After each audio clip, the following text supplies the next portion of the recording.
Welcome back. In this segment, I want to talk about locations, and these numbers that I'm going to be giving you do come from state rules. I think most of these rules kind of get ignored most of the time because the reality is that somebody gets their wellhead approved, and after that, the government, if the guy does show up there for whatever reason, he shows up once and then he's done, and whatever happens after that point, government isn't aware of. So you can have Farmer Joe store the wrong things too close to the wellhead, and the government would be completely unaware. And so it comes up to you, the realtor, and me, the home inspector, to protect your clients from what could be a very unpleasant set of health conditions due to that. So let's go over these numbers. First one is kind of obvious. The wellhead needs to be at least 50 feet away from any part of the septic system. My first reaction is only that far. I would think that you would want the wellhead to be much further away than 50 feet, but that is what the requirement is. That's the minimum requirement.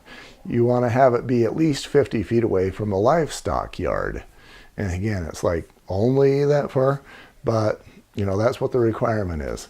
Then if you've got a petroleum tank, like let's say the farmer decides to put in this big old 500-gallon gas tank, and he's got it either in the ground or he's got it up high. If he has that, obviously you don't want that spilling maybe every time maybe it's above ground, and every time Grandpa decides to fill his tractor, he spills a little bit of that gasoline.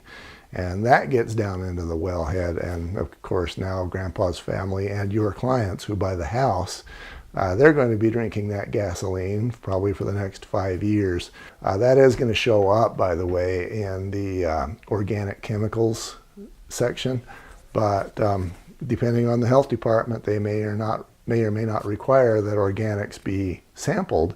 So you'll want to look for that sort of thing being too close to the wellhead.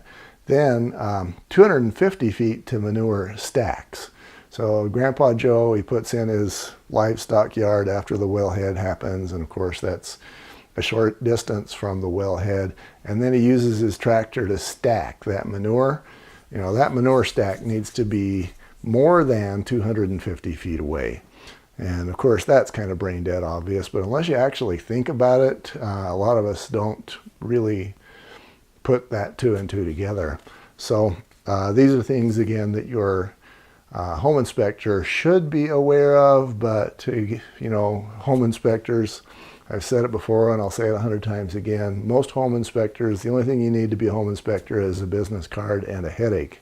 I get a lot of contractors that think that knowing how to build a framed wall means that they're home inspectors, and they will know, of course, nothing about private wells.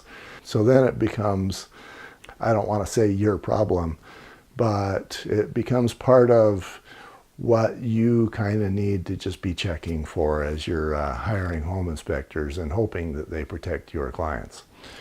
Okay, next section we're going to talk about water rights and well proofs. Be right back.